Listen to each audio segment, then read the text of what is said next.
ஆண்டவரும் இரட்சகருமாகிய இயேசு கிறிஸ்துவின் இன்ப நாமத்தினாலே உங்களுக்கு வாழ்த்துக்களையும் அன்பையும் ஜெபங்களையும் ஆசீர்வாதங்களையும் தெரிவித்துக் கொள்கிறேன். தேவன்தாமே இந்த நேரத்தை எனக்கும் உங்களுக்கும் ஆசீர்வாதமாக்கி கொடுப்பாராக. எலியாவினுடைய கைக்கு தண்ணீர் வாய்த்த ஊழியக்காரனாகிய எலிசா இரட்டிப்பான வரங்களை பெற்று எலியா செய்ததை காட்டிலும் 2 மடங்கு அற்புதங்களை செய்து பெரிய ஊழியக்காரராய் அவர் தீர்க்கதரிசியாய் இஸ்ரவேல் ஜனங்களுக்கு அவர் திகழ்ந்தார். அவருடைய ஊழியக்காரனாகிய அவருடைய வேலைக்காரனாகிய கேயாஸ் 4 மடங்கு அபிஷேகத்தை பெற்றிருக்க வேண்டும். நாகமான் சீரிய தேசத்து படைத்தலைவன். அவன் குஷ்டரோகியா இருந்தான். அவன் பெரிய மனுஷனா இருந்தான். ஆனால் உள்ளே குஷ்டரோகம். நிறைய பேர் வெளியில பார்க்கறதுக்கு ரொம்ப நல்லா இருப்பாங்க, ரொம்ப டீசெண்டா இருப்பாங்க. ஆனால் உள்ள குஷ்டரோகம், உள்ளே பாவம், உள்ளே வேண்டாத சிந்தனைகள், உள்ளே அருவருப்புகள் இருக்கும். இதே போலதான் அவன் வெளியே நல்ல போர்ச்சேவனுக்குரிய நல்ல பாடி பில்டருக்கு ஏற்ற மார்க்கவசங்கள் எல்லா போர் படை தலைவனுக்குரிய எல்லாத்தையும் போட்டிருப்பான். ஆனால் வீட்டுக்கு வந்து எல்லாவற்றையும் கழற்றும் போது அவன் உடல் முழுவதும் குஷ்டமாக இருக்கும். இஸ்ரவேல் தேசத்திலிருந்து அடிமையாக கொண்டு போகப்பட்ட ஒரு சிறு பெண் வேலைக்கு இருந்தால் அவள் நாகமானுடைய மனைவியை பார்த்து சொல்லுகிறார், நீங்க போய் இஸ்ரவேல் தேசத்திலே ஒரு ஊழியக்காரர் உண்டு, எலிசா என்ற தீர்க்கதரிசி உண்டு, அவரிடத்துல போய் ஜெபம் பண்ணுங்க, அப்போ உங்களுக்கு குஷ்டரோகம் நீங்கும் என்று சொல்லுகிறார். இந்த செய்தியை, இந்த சிறு பெண் சொன்ன செய்தியை இந்த எஜமாட்டி தன்னுடைய கணவனிடத்துல சொல்ல, இந்த நாகமான் தன்னுடைய அரசன் ராஜாவினிடத்துல சொல்ல, அவன் ஒரு நிருபம் கொடுத்து அனுப்புகிறான் இஸ்ரவேலின் ராஜாவுக்கு. என்னுடைய படைத்தலைவன் ஸ்தோத்திரம் மிகுந்த மரியாதைக்குரியவன் ஸ்தோத்திரம், அவன் பெரிய மனுஷன், அவன் நல்ல வல்லமை உள்ள போர்ச்சேவகன், அவனுக்கு இப்படி ஒரு குஷ்டரோகம் இருக்கு, அவனை குணப்படுத்தும்படி உண்மை வேண்டிக் கொள்கிறேன் என்று சொல்லி நிருபம் கொடுக்கிறான்.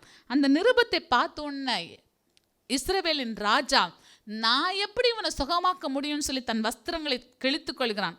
சரின்னு எலிசாவிட்ட கூட்டுட்டு போகிறாங்க. அவனை என்கிட்ட வர சொல்லின்னு கூட்டுட்டு போகிறாங்க. அங்கே கூட்டுட்டு போன உடனே நாகமான் அங்கே வந்து நின்ற உடனே எலிசா கேயாஸை பார்த்து சொல்கிறான், அந்த நாகமான் என்னை பார்க்கணுன்னு அவசியம் இல்லை, நீ போய் அவனை யோர்தானில் போய் 7 தரம் முங்கி எழும்ப சொல்லு, அவனுடைய குஷ்டரோகம் சுகமாகும்னு சொல்கிறான். உடனே நாகமான் சொல்கிறான், நான் நினச்சேன் இந்த எலியா வெளியே வந்து என்னை தொட்டு ஜெபம் பண்ணி என்னை சுகப்படுத்துவான்னு நினச்சேன்.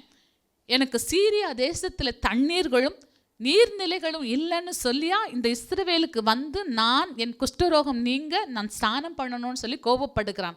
அப்பொழுதும் அங்கிருந்த ஒரு வேலைக்காரன் சொல்கிறான், ஒரு வேளை தீர்க்கதரிசி பெரிய காரியத்தை சொல்லியிருந்தா செஞ்சுருப்பீங்கள்ல, சின்ன காரியம் தானே சொல்கிறாங்க, போய் செய்யுங்கன்னு சொல்கிறாங்க. ஒரு வேளை உங்கள் குஷ்டரோகம் நீங்கள், உங்களுடைய மனக்காயங்கள் நீங்கள், உங்களுடைய சரீர வியாதி நீங்கள் பெரிய காரியத்தை சொன்னால் செஞ்சுருப்பீங்கள்ல, ரட்சிக்கப்படுங்க, பாவம் மன்னிப்பு பெற்றுக்கொள்ளுங்க, ஞானஸ்தானம் எடுங்கன்னு சொல்லி சிம்பிளாக சொல்கிறதுனால அதை ஏற்றுக்கொள்ள மாட்டேன்றீங்களா? அதை செய்யுங்க, உங்களுடைய பாவ தோஷங்கள் மாறும், உங்களுடைய குஷ்டங்கள் பாவ குஷ்டங்கள் நீங்கும். இப்போ அந்த நாகமான் போய் யோர்தான் நதிக்கரையில் ஒரு தரம் எழும்புறான், அவனுடைய மாம்சம் மாறல. 2 தடம் மாறல. 3ஆவது தரம் முங்கி எழும்புறான், மாறல. ஆனால் 7ஆவது தரம் முங்கி எழும்பும் போது அவன் மாம்சம் சிறுபிள்ளையின் மாம்சம் போல மாறிட்டு அவனுக்கு இப்போ ரொம்ப சந்தோஷம். மறுபடியும் எலிசாவிடத்துல வந்து வெகுமானங்களை கொடுக்குறான். உடனே எலிசா சொன்னா, இல்லை இல்லை வேண்டாம் வேண்டாம், நீ கொண்டு போயிரு அப்படின்னு சொல்லிட்டு நாகமான் போகிறான். போகிற வழியில் இந்த கேயாசி அவன் பின்னாடியே ஓடி போய் என்னுடைய எஜமானன் அப்போ வேண்டான்னு சொல்லிட்டாரு, இப்போ அவர் வாங்கிட்டு வர சொன்னாருன்னு பொருளாசை நிமித்தம் அந்த நாகமானிடத்துலேருந்து பணத்தை வாங்கிக்கிட்டு வீட்டுக்கு வரும்போது எலிசா சொல்கிறான், நீ அந்த மனிதனோடு பின்னாடி போகும்போது, அதாவது பொருளாசைக்கு பின்னாடி நீ போகும்போது என் மனம் உன்னோடு வரவில்லையா? அவனுடைய குஷ்டம், அவனை விட்டு போன குஷ்டம் உனக்கும் வரட்டும் என்று சொல்லி சபித்து விடுகிறான். எனக்கு அருமையானவர்களே, நீங்கள் தேவனுக்காக பிரகாசிக்க வேண்டியவங்க. பொருளாசையினால உங்களுடைய மகிமையை இழந்து, உங்கள் பொசிஷனை இழந்து, அவமானப்பட்டு குஷ்டரோகங்களை வியாதிகளை சுமந்து கொண்டிருக்கீங்க. ஏன்? பொருளாசையினால. அவங்க வீட்டில் இந்த பொருள் வந்துட்டு, அவங்க இந்த நல்ல கார் வாங்கிட்டாங்க இப்படின்னு சொல்லி பொருளாசை பின்னாடி போய் போய் உங்களுக்கு நீங்களே வருத்தங்களையும் பாரங்களையும் வியாதிகளையும் இழுத்து கொண்டீங்களே.